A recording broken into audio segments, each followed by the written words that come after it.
today's course. My name is Marie Benson-Smith. I hold A-levels and a Level 3 award in Education and Training. I've got 18 years experience in the aviation field, starting initially in passenger services at check-in, with many multiple roles along the way to my current role at the moment, which is a flight dispatcher. Today's course is going to be an introduction to flight dispatch, but before we start, just a few things I'd just like to go over with you guys. So firstly, in the event of an emergency or a fire, we need to exit the building. If you go out of the door, turn left. You've got the stairs you came up at the very beginning. Always being aware we don't use the lift. And in the event of those not being available, at the end of the corridor, at each end to the left and the right, you do have one emergency fire exit at each end. If I can ask you please to make sure now, before we begin, that all your mobile phones are on silent or vibrate. If for any reason you do need to take or make a phone call, just let me know and we can accommodate that in the lesson. We'll have our first break at 11 o'clock, that'll be about a 10-minute break. We'll have an hour for lunch at 1, and then we'll have another lunch break a little bit further on in the afternoon. And most importantly, throughout the course, I'll just please ask you to make sure you're respectful, both to myself, to each other, in listening to what everyone has to say and what everyone's opinions and that are as we go along. So, the learning outcomes for today. At the end of today's lesson, you will have a basic understanding of the role and key responsibilities of a flight dispatcher, the two components that make up a turnaround, the three types of arrival and their importance, and lastly, what FOD is and the danger it poses to an aircraft. So, flight dispatcher's role is to ensure the safe, efficient turnaround of an aircraft whilst it's on the ground.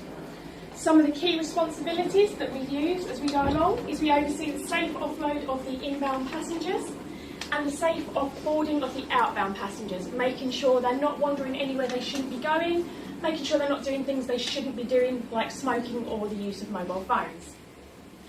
We ensure all service providers are present, such as fuelers, caterers, if we have any wheelchair passengers, the assistance company, chasing them up if they're not there. We complete the weight and balance paperwork for the aircraft.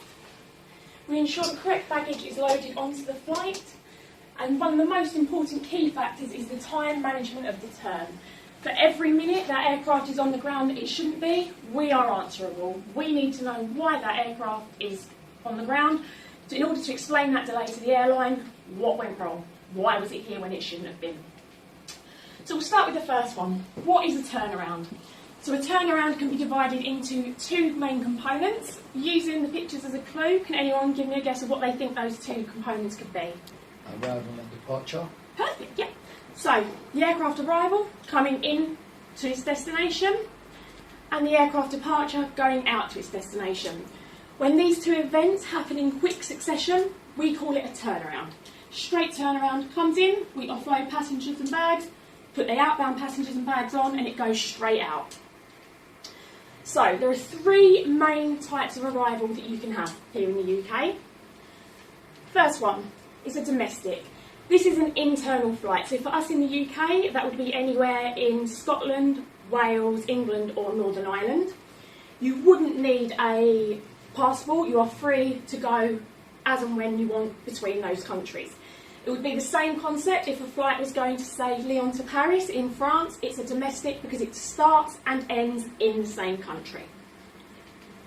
Second type of arrival is an international. This is when the flight starts in one country, ends in another. So starts in the UK, ends in Spain, starts in Germany, ends in Italy. For that, passengers would need a passport, possibly depending on their nationality and what passports they hold, visas, they may need residency cards, other paperwork or documentation to show their right to enter that country. The third one, which is the least one that most people don't know about, is the CTA, which is a Common Travel Agreement. So the UK has a common travel agreement between ourselves, Southern Ireland, Guernsey, Jersey and the Isle of Man. So the same concept as a domestic, those passengers are free to come and go between those countries without the requirements of passports. However, the only difference would be they would need to clear customs.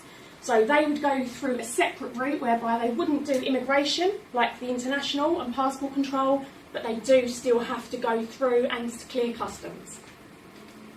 Now, when an aircraft comes in, we confirm with the cabin crew where they have arrived from. Why do we think it's really important to make sure that we confirm that with the crew?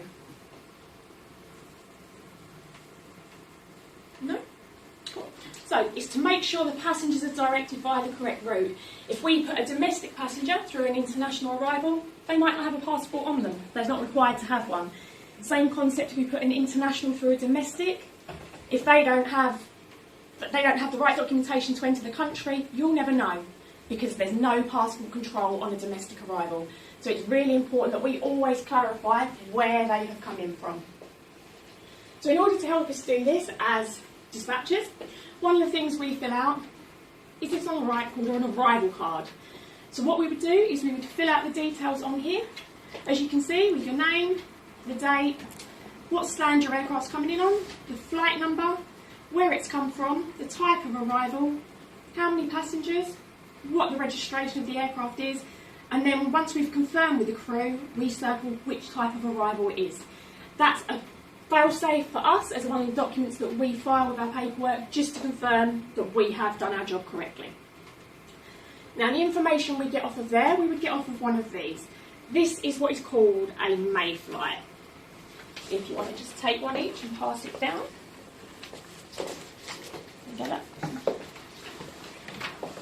So, based on this mayfly, what you can see on this mayfly, this gives you all the information on here that you need to fill out this arrival card.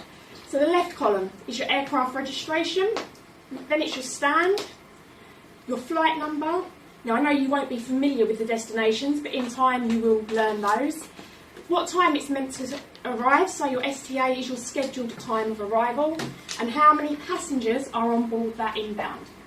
So I've just got a little activity here. What I'd like you guys to do is I'll pass it around with these arrival cards. If you can all go using the one that's highlighted, the 238, which I will tell you has come from Edinburgh. EDI is Edinburgh, so that's Scotland. So what type of arrival would that be?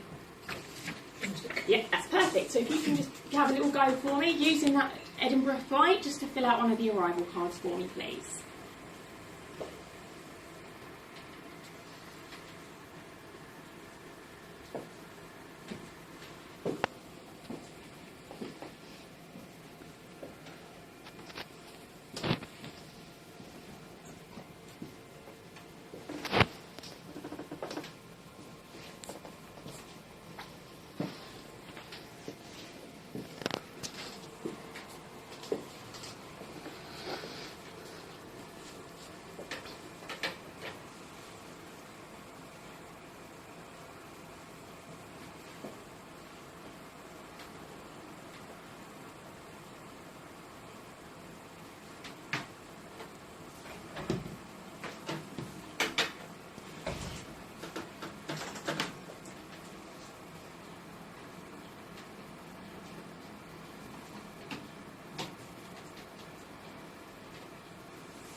You all good? Yeah? Yeah? Yes. So, your arrival card should look a little something like this now you've filled it in. So you would have your name in the top left-hand corner. You'd have the date in the top right. Your stand should be Bravo 31. Your flight number should be the 238. Coming in from Eddie. He is a domestic arrival. There's 171 passengers on board. The registration is Golf Echo Zulu Tango Lima. And lastly, you'll have circled the domestic arrival. Yeah? All good? Yep. Cool. So, before the aircraft comes in, there's a few things we have to do that are called pre-arrival procedures. We would do these out on the stand where the aircraft's going in on. First one we do, are the turnaround team present to meet the flight? So do we have the ramp guys? Are they out there with the appropriate equipment needed to meet that flight and to offload it? Second of all, again, are the relevant services present? Cleaners, caterers, fuelers, if you've got wheelchair assistance passengers, are they there? If not, chase them up. Find out where they are, make sure we're aware that we actually do require their service on this flight. Turn on the aircraft guidance. So every stand an aircraft parks on has what we call an aircraft guidance system. This basically tells the captain when he comes on stand whether he's too far to the left, too far to the right, and when he needs to stop. That is calibrated for every different type of aircraft that we would have coming into a station. And lastly, and one of the most important things, is we need to complete a FOD check. We do that before we turn on the aircraft guidance. So, what is FOD? FOD is also known as foreign object debris. It is defined as any particle or substance alien to an aircraft or system that could potentially cause damage. So as dispatchers, one of the things we do is on this FOD check is we walk the stand. We walk the length and width of the stand, making sure that if there's any items there that we don't think belong there, that shouldn't be there, that we remove before we allow that aircraft to pull on stand. So what I want you guys to do for me now is, while you're out of the room, I want you guys to just do a FOD check for me. Walk around the room. I've hidden some items around. I want you to bring back as many items as you can find around this room. Come back and then we'll discuss what the items are and what their significance is. So we're all going to be around the outside bit. What sort of stuff are we looking at? Oh, okay. Absolutely anything. Absolutely anything.